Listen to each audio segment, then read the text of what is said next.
Anytime you go into a conversation and you're defending yourself and trying to tell them what you've done and all of that, that's a lose, right?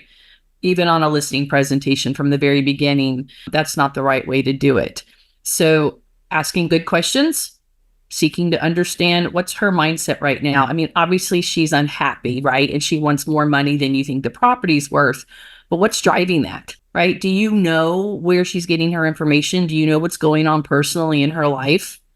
There could be some family issues, health issues, like who knows what's going on in the background. And I think you can kind of diffuse and add that human element back into this conversation by just, seeking first to understand what's going on in her world. So where is she getting this information? What's going on? What are the other fights you're fighting that you don't even know are there with her right now? Right. And then it's show, not tell, right? If you must present, you need to just show her and say, hey, listen, here's what's going on in the market. Here are the best comps that we have available to us.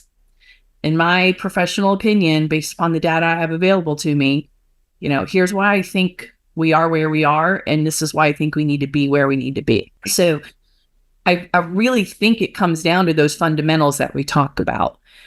Regular weekly updates need to be for all properties all the time. That should be how all of you are doing business. Every week there should be communication.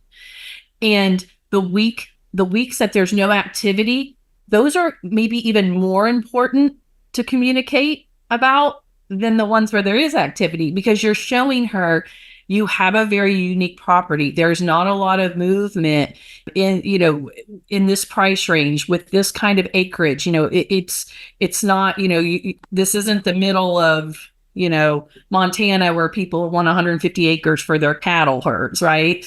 And they snatch it up as soon as it comes on the market. So all of those weeks of no activity is a way for you to say, hey, Mrs. Seller, I'm still promoting your property every chance I get. There's been, we haven't had any active calls. There's been no active leads. I've also been watching other properties that are, as similar to yours as I can find, and there's no activity there either. Like I said, this can be a slow process, but we're staying on top of it. So it gives you a chance to still toot your horn, but it's kind of like, I told you, this is exactly how the process was going to be. I told you. Oh, we have somebody that called about it. I told you so, right? So don't miss those weekly opportunities to engage with the client.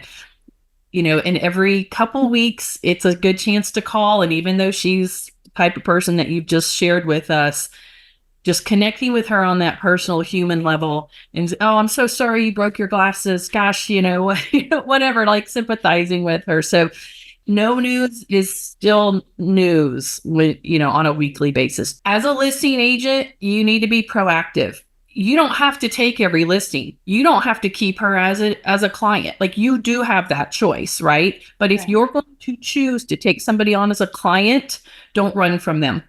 And that's to everybody, right? Because you lose control when you become passive and avoid them, and you have lost control of the process.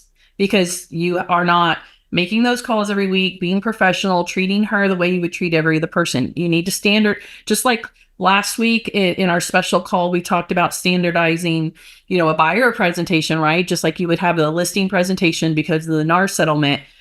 You need to have a listing follow-up system. You need to have that. And it doesn't have to be fancy. It can just be every Tuesday afternoon, I call all of my sellers and I let them know if there was any activity. And if there isn't, I just try to find out one more thing about them personally to connect, and you get off the phone. So just you have the opportunity today. You took that proactive step to take her to lunch and whatever. So you can turn that around. And I'm going to give you 3 words that you can use to say what Tamisha was trying to say. Feel, felt, and found. Okay, it's a very powerful script that you can use to connect with your borrowers. And this is what Tamisha just said, but here's how it goes. Mrs. Seller, I completely understand how you feel. I know you're frustrated. I feel that way too, right? Or I have felt like that during the process too. That's how you do it. So I understand how you feel. You're feeling frustrated and you want this property to sell. I felt that way too during this transaction. I really want this to sell for you. Here's what I found helping other people sell properties of this size, or as I'm analyzing this market and looking at the properties that I can find, the properties that are similar, right? And then that's how you can show them, right? But I understand how you feel, acknowledge how they're feeling, because I have felt that way too. And then you can, right? And here's what I have found. And then that's where you can go into you know, your story that you want to say. So feel, felt, found. It's excellent. And it will, when you use it in a very genuine way, like Tamisha was just explaining, but you use those 3 words, use those words in exchange with that client. And I think you'll have tremendous success. And then when you're done making all of the calls, then go in and do the emails instead of doing them one at a time. So that'll keep you in that dollar producing activity. And then if you happen to get lost in email land or in the computer later, it's not as detrimental.